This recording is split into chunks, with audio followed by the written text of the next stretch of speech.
Alors aujourd'hui on est à Brest et on va chercher les requins de la rade de Brest.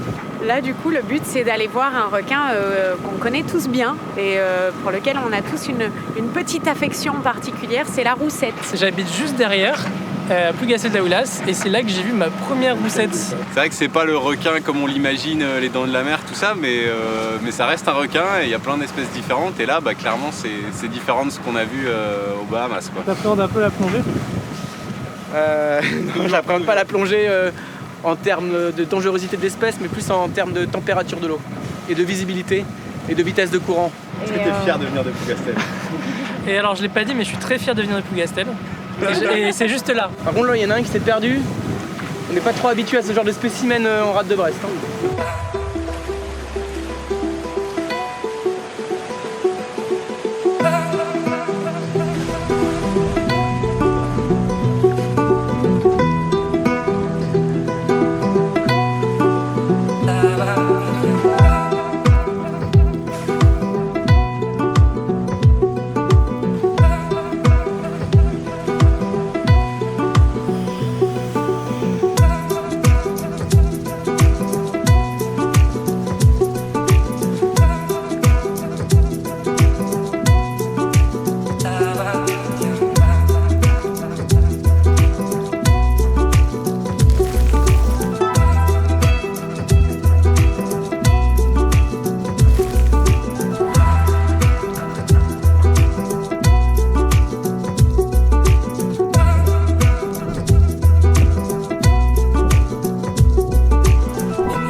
Alexis, on vient de plonger là dans la rade de Brest, on avait pas mal de petites roussettes. On peut voir quoi comme requin dans la rade généralement? Alors, dans la rade, effectivement, on peut voir plutôt des requins de fond, hein. Ça va être roussettes, émissoles aussi, qu'on va voir plutôt l'été. Et puis parfois, il peut y avoir quelques plus gros requins qui peuvent rentrer, du peau bleue, et puis exceptionnellement du requin pèlerin. Donc cette petite roussette là, elle a une particularité, c'est son mode de reproduction. Ouais, c'est une espèce ovipare. C'est vrai qu'on a peu de requins ovipares, on parle plutôt des raies ovipares. Les requins ovipares, il y en a très peu, du moins sur les espèces côtières. En fait, on va avoir la petite et la grande roussette qui vont pondre des œufs. Voilà, un œuf de petite roussette. Ouais, ça c'est de l'œuf 100% bio, plein air. Voilà. Parfait. Et sa cousine, la grande roussette. Elle va pondre généralement 2 œufs à la fois. Elle en pond peut-être 100, 200 par an et va souvent venir les pondre au même endroit, donc ça va faire des grappes comme ça. Donc ça à ne pas confondre avec les œufs de raie, les raies ovipares, donc ça va être des capsules comme ça, donc une poche avec 4 cornes. Il y a une petite astuce des pêcheurs non, pour la vendre la roussette, on ne dit pas je te vends de la roussette, non? C'est un petit... On peut voir sur les étals écrit roussette, mais c'est vrai qu'on voit encore beaucoup saumonette. Saumonette. Alors saumonette, hein, c'est pas du saumon, ça n'a absolument rien à voir. Ouais, effectivement, ça, ouais. c'est de la roussette à laquelle on a enlevé toute la peau en fait. Donc c'est un peu rose et les gens ils disent j'ai une espèce de saumon truite là, ouais, et en fait non. Exactement, ouais. Et on en fait aussi l'alimentation animale. Les requins peuvent servir aussi pour tout ce qui est cosmétique et pharmaceutique. Et la roussette en fait partie. C'est souvent à base de requins, mais on ne sait pas quelles espèces. Voilà. Pas vraiment de loi qui oblige le... Aujourd'hui non. Ouais.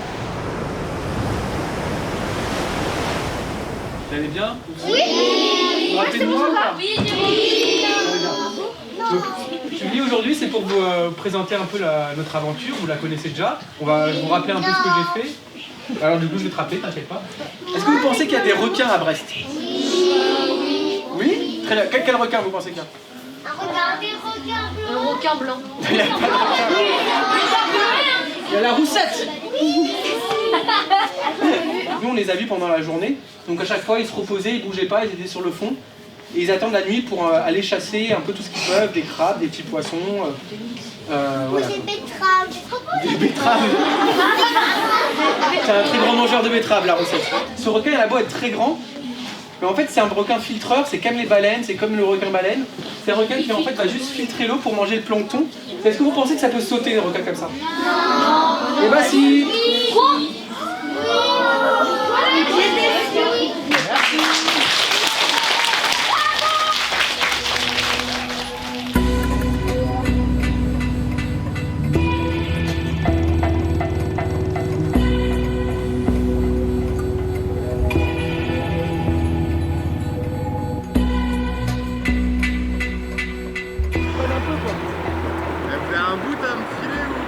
Il a changé le mec ton.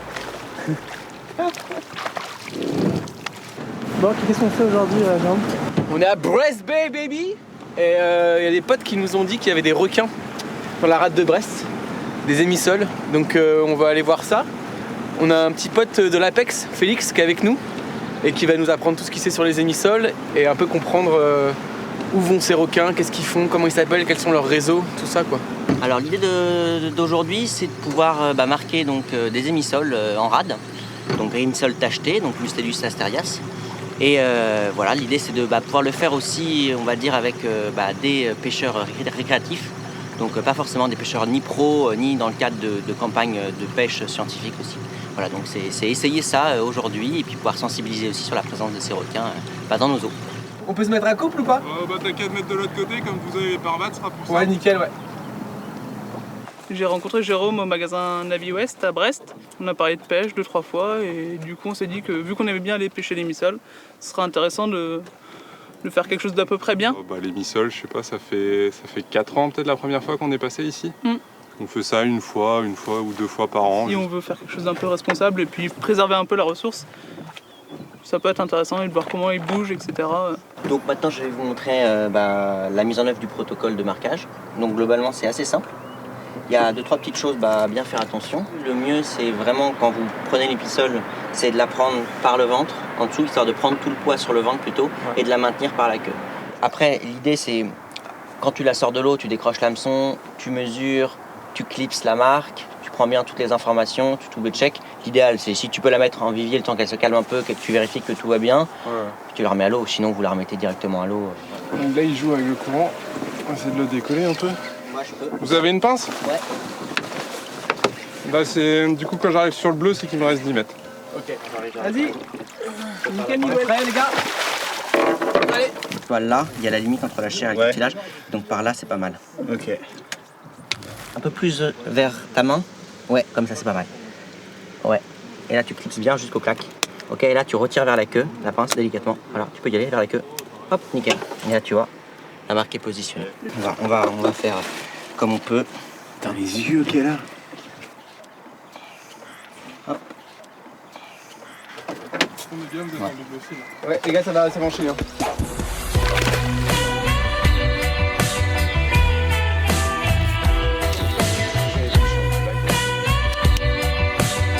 Merci.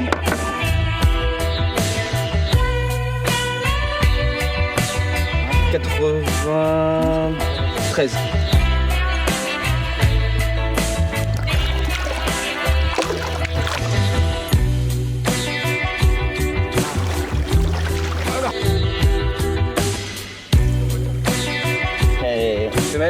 Semelle non tachetée? Ouais.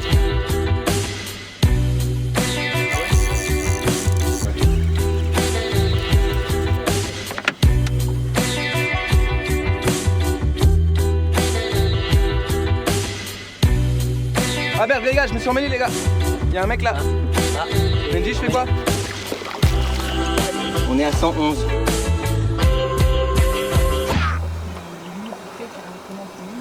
La sensation c'est particulier, hein. D'un côté t'as pas envie de lui faire mal et tout, de l'autre t'es content de participer à tout ce projet, donc bon. Ambigu comme sensation. Alors une émissole tachée, on la reconnaît justement à ces taches blanches là, que tu as sur à la fois le dos et le flanc de l'animal. Tu la reconnais, sa bouche pavée, donc c'est pas vraiment des dents on va dire acérées, pointues comme on l'imagine sur un requin, c'est vraiment une bouche pavée avec des petites, comme une râpe en fait. Et là, elles repartent comme des fusées, quoi. C'est assez incroyable. Donc, c'est vraiment un avantage, je pense, de pouvoir marquer comme ça en pêche, on va dire, de loisir à la canne, quoi. Là, on va aller se mettre à l'eau. On va essayer de se mettre vraiment sous le bateau. Il y a encore des émissoles. Là, on vient d'en pêcher une il y a 2 minutes. Donc, on va aller voir ce qui se passe sous l'eau et on espère qu'on va pas se retrouver dans de la vase à rien voir. Mais il y a des chances, quoi.